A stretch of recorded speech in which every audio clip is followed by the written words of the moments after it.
इंदिरा भवन या 9-1 कोटला रोडवरील काँग्रेस मुख्यालयाच्या आतमध्ये आपण आहोत आणि आतमध्ये काँग्रेसचा इतिहास जो आहे तो सांगण्याचा प्रयत्न केलेला आहे। ही रिसेप्शनची दृश्य मी तुम्हाला दाखवतोय। रिसेप्शनमध्ये आपण प्रामुख्याने जर बघायला गेलं तर हा महात्मा गांधींचा फोटो असेल किंवा जे विविध महत्त्वाचे काँग्रेसचे नेते आहेत त्या सगळ्यांचे फोटो या कार्यालयामध्ये असल्याचं आपल्याला बघायला मिळते। काँग्रेसचा जो इतिहास आहे तो सगळा इतिहास या भिंतींवरती दाखवल्याचं आपल्याला बघायला मिळते। म्हणजे काँग्रेसच्या स्थापनेपासून आतापर्यंत म्हणजे काँग्रेस देशाला स्वातंत्र्य मिळालं त्यानंतरची सगळी दृश्य ही या भिंतींवरती साकारल्याच आपल्याला बघायला मिळते। रिसेप्शनच्या प्रामुख्याने जर दृश्यांमध्ये आपण सांगायला झालं तर दोन बाजूला काँग्रेसचे दोन महत्त्वाचे फोटो लावल्याचं बघायला मिळते। हा जो फोटो दाखवतोय आपण तो काँग्रेसचे आत्ताचे राष्ट्रीय अध्यक्ष मल्लिकार्जुन खरगे यांचा हा फोटो आहे आणि रिसेप्शनच्या एका बाजूला हा फोटो लावल्याचं आपल्याला बघायला मिळते। दुसऱ्या बाजूला जर आपण बघायला गेलं तर काँग्रेस पक्षाचे जे सहसंस्थापक होते योमेशचंद्र बॅनर्जी यांचा एक महत्त्वाचा फोटो आहे रिसेप्शनच्या भागात। म्हणजे रिसेप्शनवरती दोन फोटो आहेत, एक आत्ताच्या काँग्रेसच्या राष्ट्रीय अध्यक्षांचा आणि सहसंस्थापकांचा फोटो जो आहे तो या रिसेप्शनवरती असल्याचं बघायला मिळते।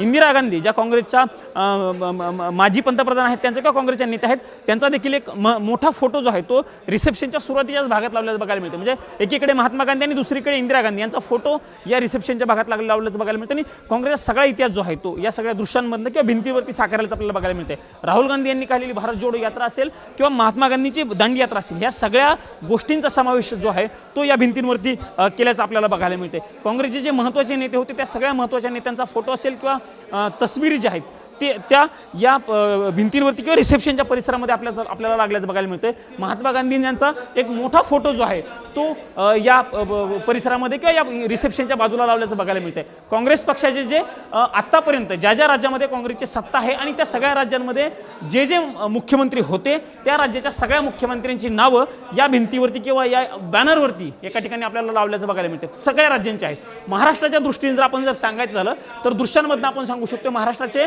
जे पहिले मुख्यमंत्री होते बाळासाहेब खेर यांच्यापासून पृथ्वीराज चव्हाण यांच्यापर्यंत सगळ्या मुख्यमंत्र्यांची नावं या बॅनरवरती किंवा या पोस्टरवरती लावल्याचं बघायला मिळते। यात प्रामुख्याने जर आपण सांगायला झालं तर राष्ट्रवादी काँग्रेस पक्षाचे आत्ताचे राष्ट्रीय अध्यक्ष शरद पवार यांचं देखील नाव जे आहे ते या बॅनरवरती असल्याचं बघायला मिळतं। सगळ्यात महत्त्वाचं नाव जर कुठलं असेल तर ते अशोक चव्हाण यांचं आहे। अशोक चव्हाण हे 8 डिसेंबर 2008 ते 11 नोव्हेंबर 2010 या काळामध्ये महाराष्ट्राचे मुख्यमंत्री होते, तेव्हा ते काँग्रेसमध्ये होते। अशोक चव्हाण हे आता जरी भारतीय जनता पार्टीमध्ये गेलेले असले तरी त्यांचं नाव या बॅनरवरती असल्याचं आपल्याला बघायला मिळतं। अशोक चव्हाण यांच्यासोबत आपण जर बघितलं तर जे जे मुख्यमंत्री होते म्हणजे सुशीलकुमार शिंदे असतील, विलासराव देशमुख असतील, सुधाकरराव नाईक असतील किंवा अशोकराव चव्हाण यांचे वडील शंकरराव चव्हाण यांचं देखील नाव या बॅनरवरती असल्याचं आपल्याला बघायला मिळते। सगळ्या राज्यांचे मुख्यमंत्री काँग्रेस पक्षामध्ये होते त्या सगळ्यांची जरी नावं या सगळ्या बॅनरवरती असली आणि वेगवेगळा इतिहास जो आहे तो काँग्रेसचा सांगण्याचा प्रयत्न या काँग्रेसच्या नव्या मुख्यालयामध्ये इंदिरा भवनमध्ये केल्याचा प्रयत्न आपल्याला बघायला मिळतो। पण सगळ्यात महत्त्वाचं बघायला गेलं